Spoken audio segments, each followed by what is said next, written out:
전능하신 주 하나님, 나는 순례자이니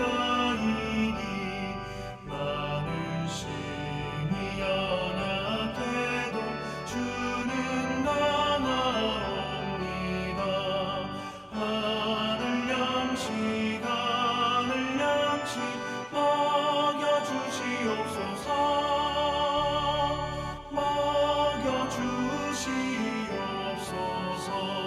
수정 같은 생명수를 마시도록 하시며 불과 구름 기둥으로 나를 인도하소서.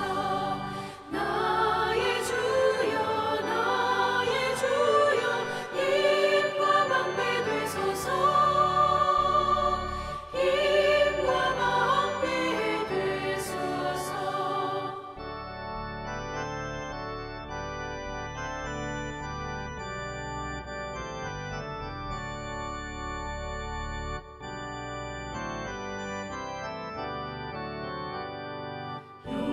요단강을 건널 때에 겁이 없게 하시고 저기 배는 가나안 땅 편히 닿게 하소서. 영원토록 주께 찬양하리라. 주께 찬양하리라.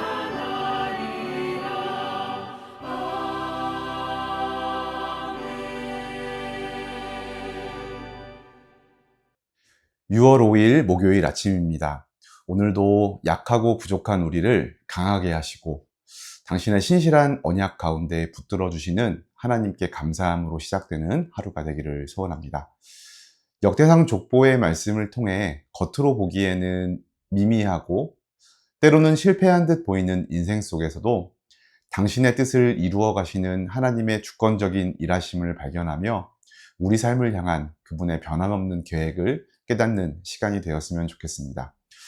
오늘 우리가 함께 묵상할 말씀은 역대상 7장 1절부터 8장 40절까지의 긴 족보 기록입니다.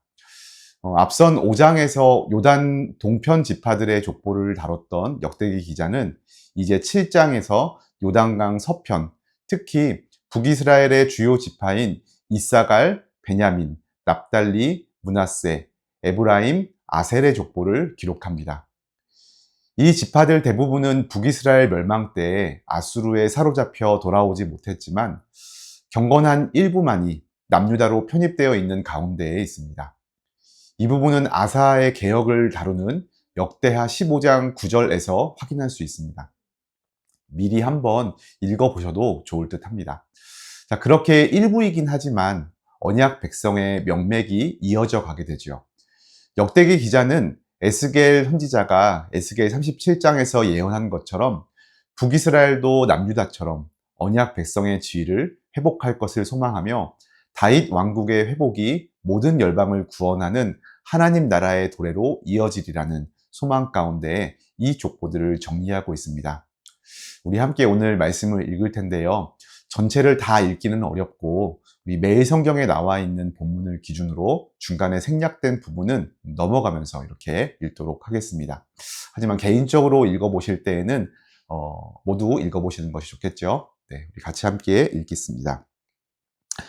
이사갈의 아들들은 돌라와 부하와 야숲과 시므론 네 사람이며 돌라의 아들들은 우시와 르바야와 여리엘과 야메와 입삼과 스무엘이니 다 그의 아버지 돌라의 집 우두머리라. 대대로 용사이더니 다윗 때에 이르러는 그 수요가 22,600명이었더라. 그의 형제 이사갈의 모든 종족은 다 용감한 장사라. 그 전체를 계수하면 87,000명이었더라. 베냐민의 아들들은 베라와 베겔과 여디아엘 세 사람이며 벨라의 아들들은 에스본과 우시와 우시엘과 여리못과 일이 5 사람이니 다 그 집의 우두머리요 큰 용사라. 그 계보대로 계수하면 22,034명이며 납달리의 아들들은 야시엘과 구니와 예셀과 살루민이 이는 비라의 손자더라. 므낫세의 아들들은 그의 아내가 낳아준 아스리엘과 그의 소실 아람 여인이 낳아준 길르앗의 아버지 마길이니 마길은 훗빔과 숫빔의 누이 마아가라 하는 이에게 장가들었더라. 므낫세의 둘째 아들의 이름은 슬로브앗이니 슬로브앗은 딸들만 낳았으며 에브라임의 아들은 수델라요 그의 아들은 베레시요 그의 아들은 다하시요 그의 아들은 엘르아다요 그의 아들은 다하시요 그의 아들은 사바시요 그의 아들은 수델라며 그가 또 에셀과 엘르앗을 낳았으나 그들이 가드 원주민에게 죽임을 당하였으니 이는 그들이 내려가서 가드 사람의 짐승을 빼앗고자 하였습니다. 그의 아버지 에브라임이 여러 날 슬퍼함으로 그의 형제가 가서 위로하였더라. 그리고 에브라임이 그의 아내와 동침함에 임신하여 아들을 낳으니 그 집이 재앙을 받았으므로 그의 이름을 브리아라 하였더라. 에브라임의 딸은 세라니 그가 아래 윗성 베토른과 우센세라를 건설하였더라. 브리아의 아들들은 레바와 레세비요 레geb의 아들은 델라요 그의 아들은 다하니요 그의 아들은 나다니요 그의 아들은 암미우시요 그의 아들은 엘리사마요 그의 아들은 눈이요 그의 아들은 여호수아더라. 아셀의 아들들은 임나와 이스와와 이스위와 브리아요 그들의 매제는 세라이며 베냐민이 낳은 자는 맏아들 벨라와 둘째 아스벨과 셋째 아하라와 넷째 노하와 다섯째 라바이며 벨라에게 아들들이 있으니 곧 아딸과 게라와 아비웃과 아비수아와 나아만과 여호와와 게라와 스부반과 후람이라. 에웃의 아들들은 이러하니라.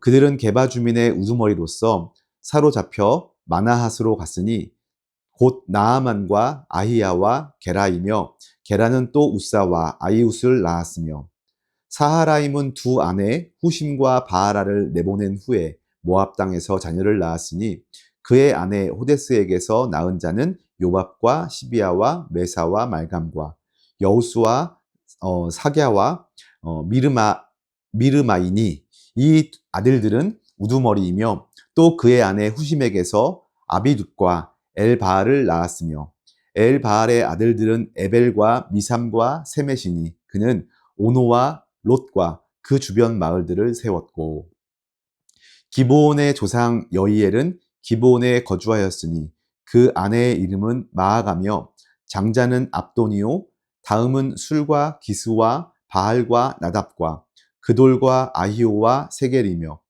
미글롯은 시므아를 낳았으며 그들은 친족들과 더불어 마주하고 예루살렘에 거주하였더라.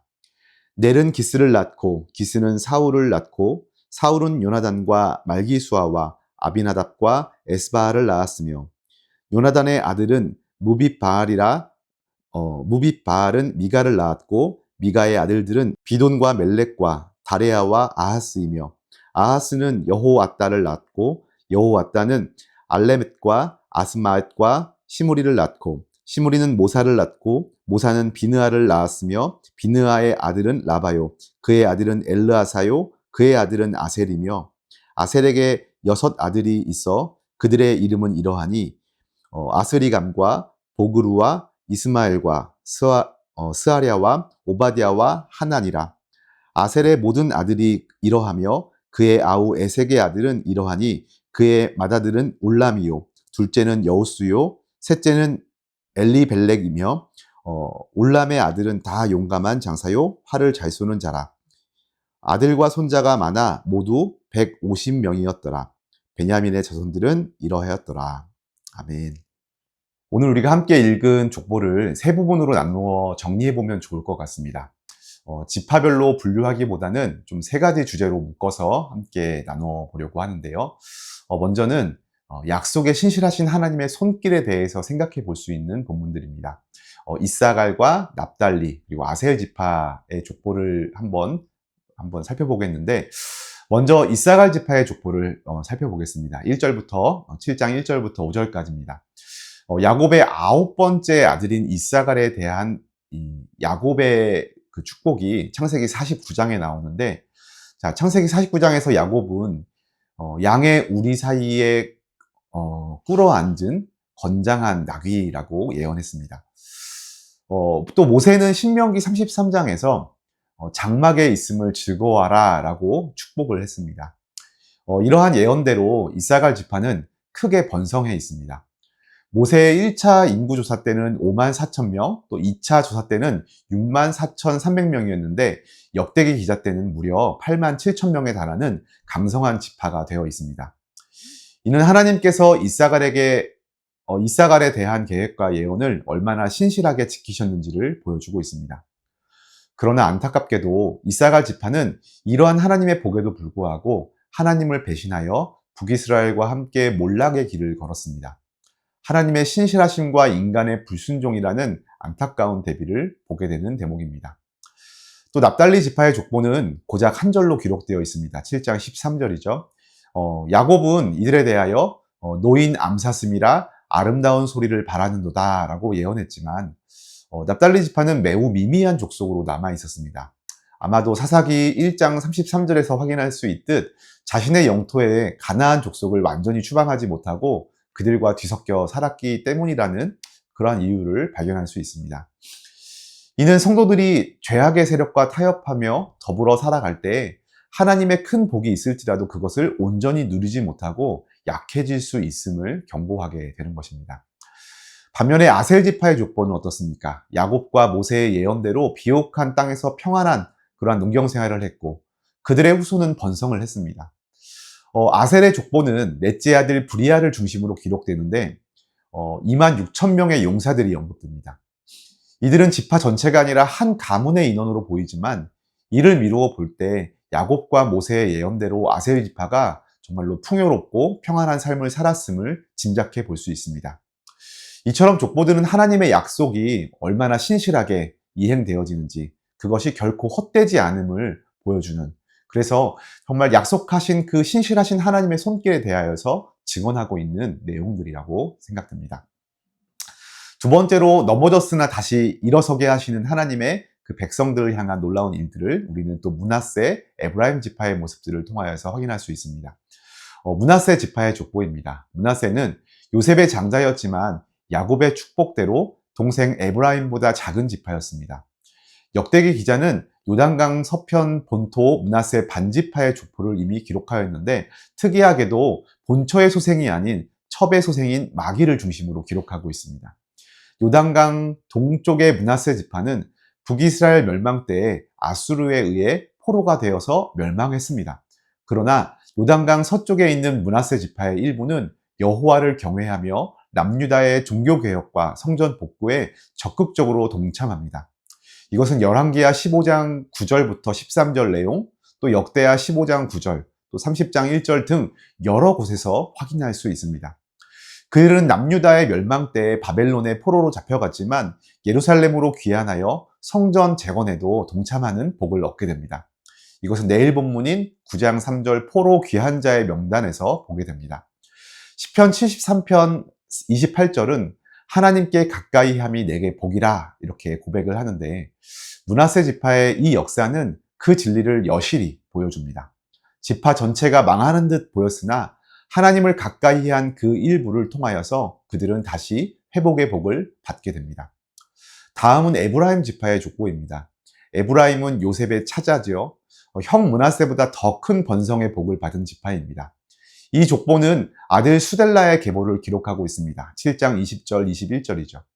또한 다른 아들들인 에셀과 엘르앗이 거인족인 가드, 토인들에게 살해당했던 아픔을 언급하고 있습니다. 그러나 놀랍게도 그 아픔 가운데에서 딸 세레아가 새 성읍을 건설하는 활약상을 또한 기록하고 있습니다.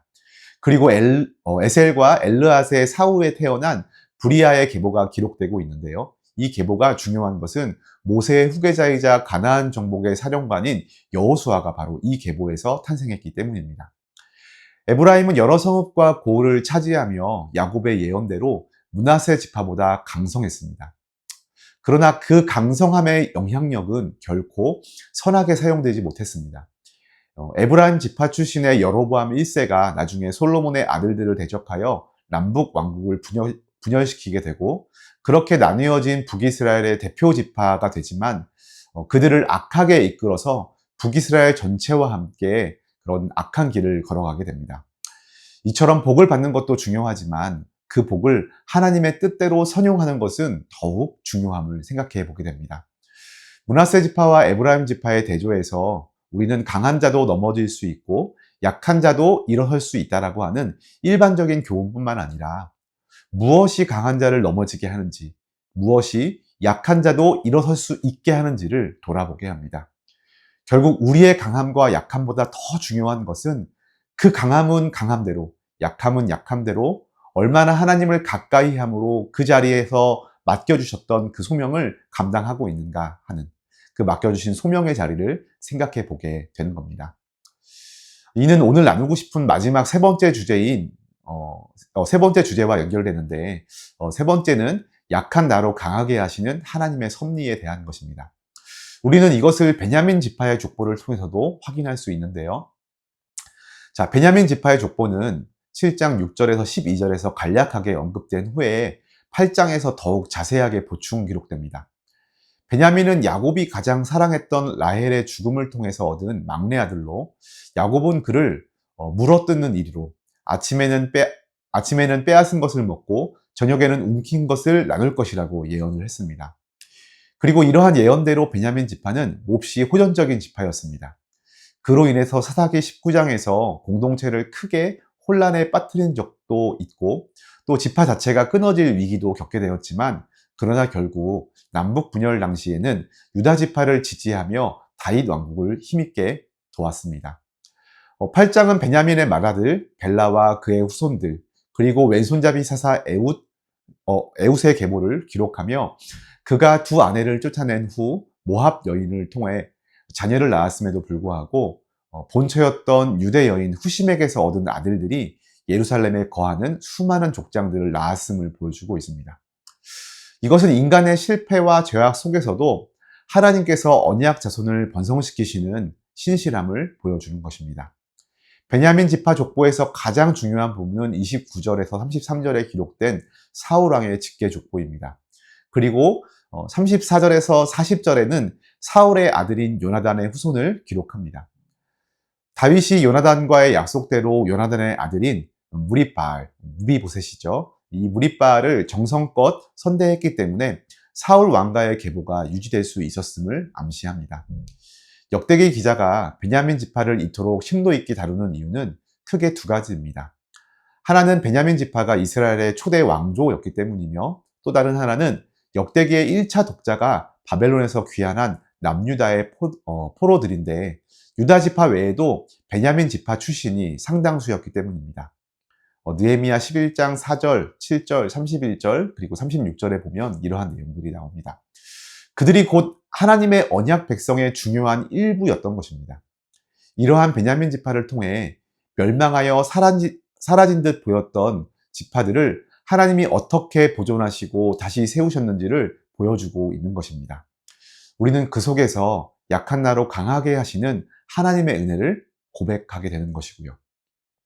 사랑하는 성도 여러분, 오늘 역대상 족보의 말씀은 사실 읽기에 쉽지 않죠. 반복적인 이름이 나열되고 있어서 정말 말 그대로 읽기에도 쉽지 않습니다. 그러나 그 속에 담긴 하나님의 깊은 섭리와 언약에 대한 신실함을 우리에게 강력하게 증언하고 있는 내용이기도 합니다. 첫째로 하나님은 우리의 약함과 실패 속에서도 당신의 언약에 신실하신 분이시라는 사실을 우리는 깨닫게 됩니다. 이스라엘 지파들의 역사는 번영과 몰락, 또 때로는 순종과 배신이 교차하는 인간의 역사의 축소판입니다. 특히 북이스라엘 지파들은 하나님의 축복을 받았음에도 불구하고 불순종하여 멸망의 길을 걸었습니다. 그러나 하나님께서는 그들을 완전히 버리지 않으셨고, 남유다로 편입되거나 또 포로 귀환한 므낫세와 베냐민 지파의 일부를 통하여서 당신의 언약 백성들의 명맥을 이어가게 하셨습니다. 이것은 우리가 때때로 넘어지고 실패하며 하나님의 약속을 저버리는 듯한 삶을 살더라도 하나님께서는 당신의 언약 때문에 우리를 향한 계획을 포기하지 않으신다는 위로와 소망을 줍니다. 약한 나로 강하게 하시는 하나님의 은혜는 우리의 연약함에도 불구하고 우리를 붙드시는 그분의 신실함 가운데 기인합니다. 둘째로 하나님께 가까이 함이 진정한 힘이요 복이다라는 사실들을 깨닫게 합니다. 납달리 지파가 가나안 족속과 뒤섞여 살며 미미한 지파로 남았고 또 에브라임 지파가 큰 영향력을 가졌음에도 타락의 길을 걸어 북이스라엘의 몰락을 주도했던 역사는 우리에게 분명한 교훈을 줍니다. 세상과 타협하고 하나님을 멀리할 때 우리는 영적으로 약해지고 하나님의 복을 온전하게 누리지 못하게 됩니다. 반면에 므낫세 지파의 일부처럼 여호와를 경외하며 그분을 가까이 한 자들은 멸망하는 가운데에서도 보존되어지고 회복의 복을 누렸습니다. 우리의 참된 강함은 세상적인 조건이나 능력에 있는 것이 아니라 오직 하나님과의 친밀한 관계 가운데서 나옴을 기억할 수 있으면 좋겠습니다. 셋째로 하나님은 당신의 언약 백성을 통해 당신의 구원 계획을 이루어 가십니다. 이 족보들은 궁극적으로 다윗 왕의 계보를 통해 메시아가 오실 길을 예비하는 하나님의 큰 그림을 보여주고 있죠. 사울의 집안이 몰락했지만 요나단의 후손인 무비보셋이 다윗의 은혜로 보존된 것처럼 하나님께서는 인류 구원이라는 당신의 큰 언약을 이루시기 위하여 당신의 백성을 보존하시고 사용하십니다. 우리의 존재와 삶은 단순히 개인적인 것이 아니라 하나님의 더 큰 구원 계획 속에서 의미를 갖습니다. 오늘 이 아침에 우리 가운데 혹 포로되어 사라진 북이스라엘 지파처럼 믿음의 길에서 멀어져 잃어버린 옛 성도들이 있지 않습니까? 혹은 영적으로 약해져서 주님과의 거리가 멀어진 듯한 지체들도 있습니다. 역대기 기자가 이 족보들을 통하여서 언약 백성의 회복을 소망했던 것처럼 우리도 그들이 주님 앞에 다시 돌아와 하나님 안에서 참된 강함을 얻기를 간절히 소망하고 기도해야 합니다. 약한 우리를 강하게 하시고 넘어졌으나 다시 일으켜 세우시는 하나님의 은혜를 믿고 나아가는 복된 하루 되시기를 축복합니다. 우리 함께 말씀을 기억하며 오늘 이렇게 기도했으면 좋겠습니다. 우리가 삶의 연약함과 실패 속에서도 변함없이 하나님의 언약의 그 신실한 그 사랑과 강함을 신뢰하게 하여 주옵소서. 세상과 타협하여 영적으로 약해지지 않게 하시고 오직 하나님을 가까이 함이 진정한 복이요 힘임을 깨달아 주님과 동행하는 삶을 살게 하여 주옵소서. 영적으로 약해지거나 주님을 떠나 잃어버린 옛 성도들이 주님께 다시 돌아와 하나님 안에서 참된 강함을 얻고 회복되게 하여 주옵소서. 오늘도 연약한 우리를 강하게 붙드시는 신실하신 하나님의 은혜를 경험하며 그 안에서 승리하는 하루 되시기를 축복합니다.